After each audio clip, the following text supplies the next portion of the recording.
يا جدعان اقسم بالله لو بيراميدز ديت عملت، لو اشترت الدنيا كلها، انا عايز اقول لك ان هي لو اشترت الدنيا كلها علشان تكسب بالماتش بتاع الاهلي، وربنا مش راضي انها تكسب، عمرها ما هتكسب. تخيل ان بيراميدز جايبه لنا حكم اللي هيحكم في الماتش بتاع الاهلي وبيراميدز الماتش اللي جاي ده، جايبه لنا حكم ثوابت. المشكله اصلا ان مفيش حكم بيجي يحكم ماتش غير بموافقه لجنه الحكام ومنظمي الماتش نفسهم. يعني هم بقى وافقوا على الحكم ازاي انا ما اعرفش. تخيل كده ان بيراميدز دلوقتي بيشتري حكام، بيشتري جماهير، بيشتري كل حاجه علشان يكسب الاهلي ومش هيكسب. الحركه بتاعت الجماهير اللي انت عملتها مخلياك تتغوط على بنطلك قوي كده، مخلياك خايف لدرجه ان انت مش عايز تفتح شيش البلكونه علشان ما فيش حد اهلاوي يخش لك كده يدلدل لك راسه ويقول لك انا هكسب. الحكم اللي هيحكم المباراه بتاعت الاهلي وبيراميدز، عايز اقول لك ان الحكم ده له سوابق كتير جدا، واخرهم كانت من 3 سنين تقريبا.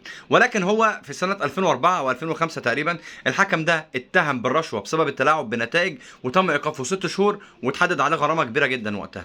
ده غير من 3 سنين كان في ماتش لبايرن ميونخ وبروسيا دورتموند، والحكم ده تقريبا تغاضى عن ضربه جزاء لبيلينجهام. بعد الماتش بيسالوا بيلينجهام عن التحكيم، قال لهم انا مش هتكلم عن حكم معروف عنه اصلا ان هو بيتلاعب بالنتائج، وتقول لي يحكم ماتش الاهلي وبيراميدز. بص انا مش عايز اتكلم في اي حاجه، ولكن زي ما اداره النادي الاهلي كان ليها موقف في موضوع التذاكر، اتمنى ان اداره النادي الاهلي يبقى ليها موقف في موضوع التحكيم.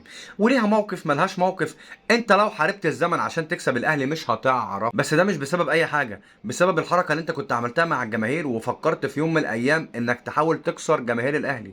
بص، هي جماهير الاهلي كده كده هترد في المدرجات، ولكن اللعيبه بتاعه الاهلي رجاله واحنا واثقين فيها، وهي اللي هتجيب حق الجماهير وهتجيب لنا الدوري وهتجيب لنا كل اللي احنا عايزينه تحت رجلنا زي ما بيعملوا لنا كل سنه. المشكله بقى ان هم دافعين للحكم ده عشان يجيبوه 40,000 دولار، ده المبلغ اللي مكتوب عشان يجيبوا حكم نضيف. دلوقتي ده حكم مرتشي، حكم سوابق. انت بقى دفعت له كام؟ انا ماليش دعوه، ولكن انت لو دفعت له اكتر من كده بكتير قوي برضه مش تاخد الماتش. مبروك عليك جماهير الوجبه والحكام، ولا مبروك عليها الدوري.